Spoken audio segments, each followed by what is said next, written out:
So what I'm going to do here is give you my forecast of the presidential election next week. What I think is going to happen as based on the polling right now, what is the most likely outcome on election day. There could be a lot of stuff that's going to change between now and then, but at any rate, as of right now, I'm going to tell you what I think is going to happen on election day, the results of the presidential election in the U.S.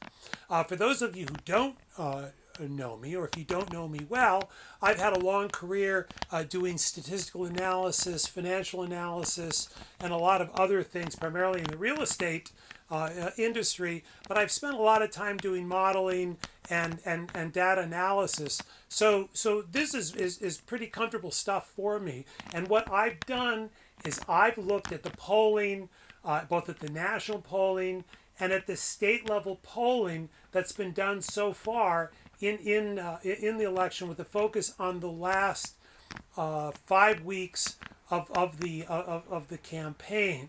So, and what I'm doing is I'm building models that are, what I'm doing is I'm taking the polling data and I'm lining it up on days before the election, and I'm creating a model which is going to forecast a linear trend, a trend that's going to forecast what, based on those numbers, what the most likely outcome on election day is. So that's what I'm doing. So now let's look and see where I think the race is in terms of the percentage in the popular vote.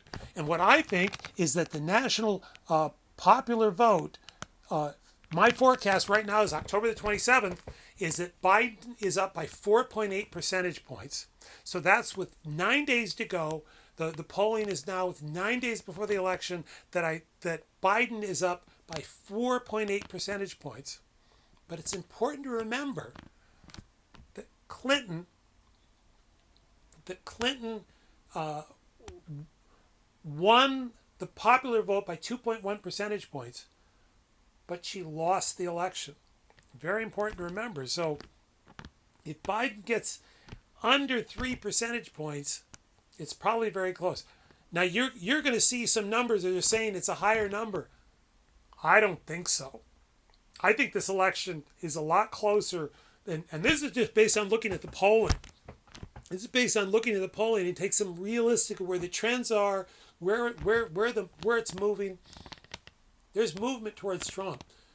Now let's take if you're not convinced of that, let's take a look at the national popular vote spread forecast that was based on the national polling 2016-2020.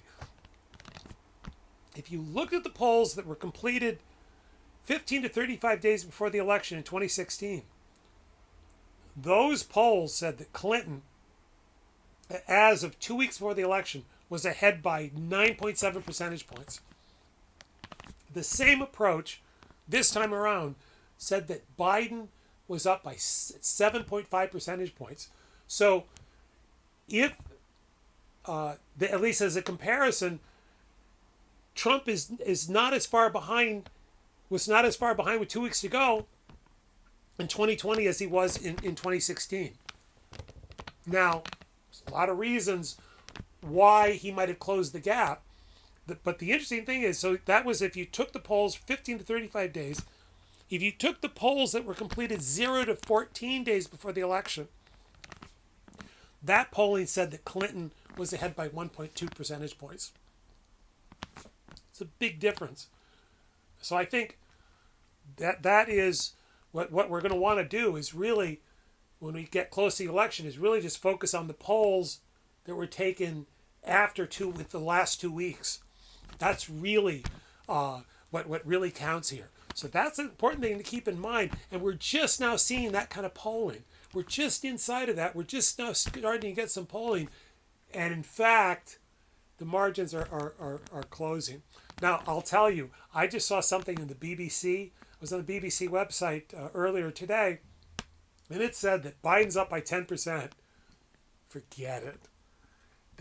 They don't know what they're talking about. The election's a lot closer. I think 4.8%. We're getting an earthquake here.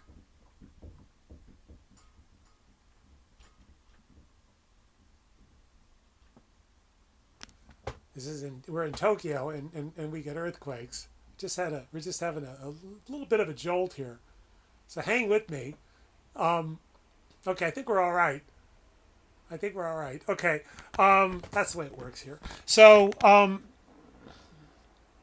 now I'm going to look at. There's three battleground states that I'm going to focus on here. And the reason why I'm focusing on them is because those three states have had the most polling. They've had enough polling that I think you can take a pretty good temperature. I'm pretty confident about the state of the election in those states. And what that shows is, again, anybody who thinks that Biden has some big lead, this is going to dispel that. I think this election is quite close. And these three states are Pennsylvania, North Carolina, and Florida. These are the three states that are getting the most attention in terms of polling so far. There's polls in other states, but there hasn't been the kind of extensive polling that we're seeing in these three states. So this is what I'm going to focus on right now in the coming days between now and the election. There are probably going to be a few more states where we're going to get some more numbers in, but this is where we're at right now. So we'll start out with Pennsylvania. And Pennsylvania, I have a particular interest because this is my voting state. So I vote in Pennsylvania. So it's quite exciting to see the state get that kind of attention that it's getting. Any rate, so this this page shows that 9 days out, as of 9 days before the election, which is where we are right now, in terms of the available polling, that those polls showed that Clinton would carry the state by 3.7 percentage points.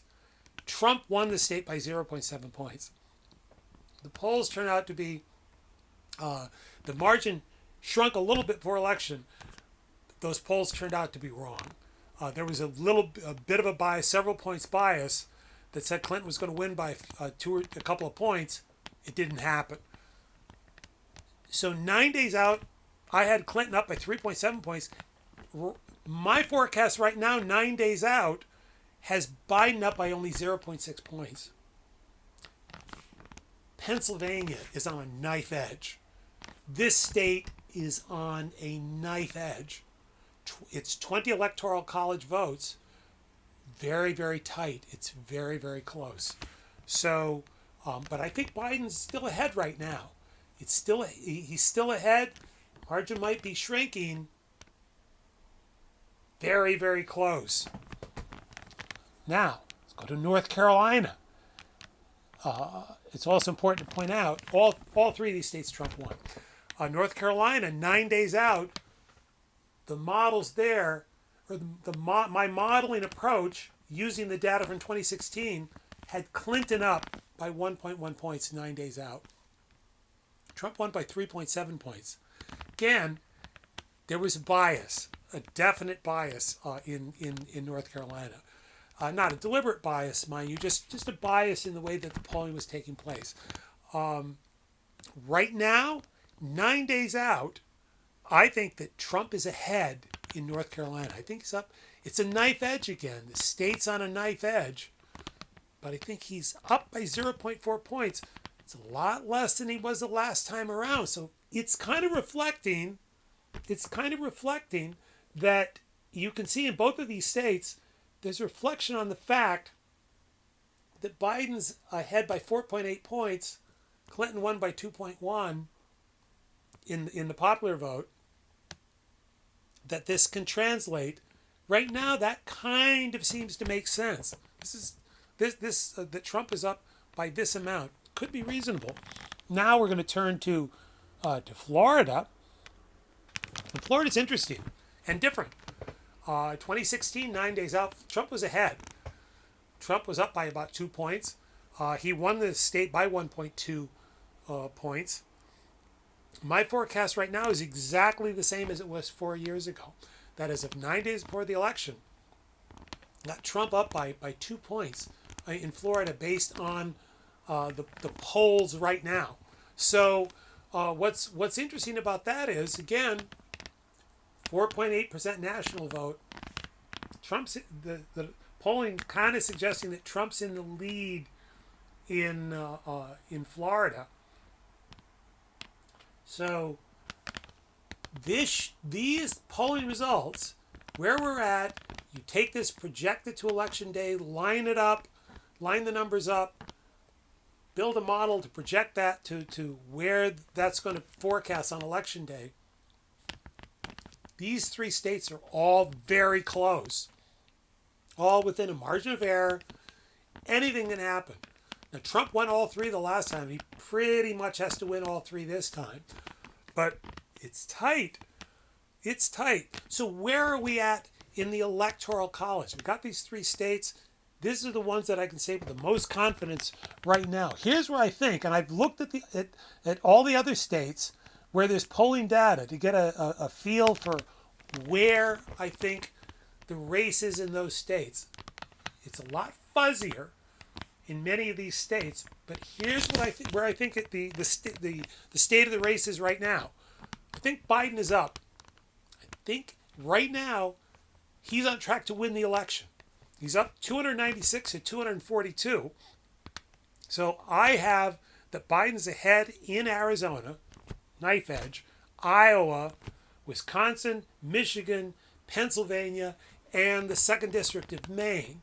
That those places, those states, those places that Trump carried 4 years ago, that right now, that based on current trends, Biden is ahead and will carry them and will win the election. But as I say, the election's on a knife edge. Pennsylvania is very close. My sense is that Iowa's close. Arizona is very close. Now you ask, what about Michigan and Wisconsin? Very interesting thing is that so far, not a lot of polling in those two states. Biden looks pretty comfortable. So even whatever kind of bias that you come up with, I've got to say it looks like Biden's ahead. It's hard to come up with a scenario right now based on the polling. Maybe in Wisconsin, but there's some assumptions that you have to make. I think it's more right now. I think you've got to say that Biden's ahead in Wisconsin. So right now, this is where I think the election's at, but it's starting to change day by day, and I think it's really starting to get intense. We're going to see, is Trump going to close that gap, or is Biden going to hold him off? An interesting thing, just as an aside, Biden's campaigning in Georgia, which I don't really understand. I think Trump's going to carry Georgia. I don't know why he's going there. If I were him, I'm going to Arizona. I'm not leaving Pennsylvania. Maybe Arizona, Iowa. I don't see him going to Iowa and Arizona. I don't know. I don't understand. So that's interesting. But at any rate, that's where I think it's at. I'm going to be doing this every day between now and election day. So you're going to be able to see that on election day. You're going to get my election day forecast. So stick with me here. Come back, check back the channel. Hit the like button. And subscribe so that you can get notification on these upcoming from between now and election day. So thanks for watching, and we'll see you soon. Bye.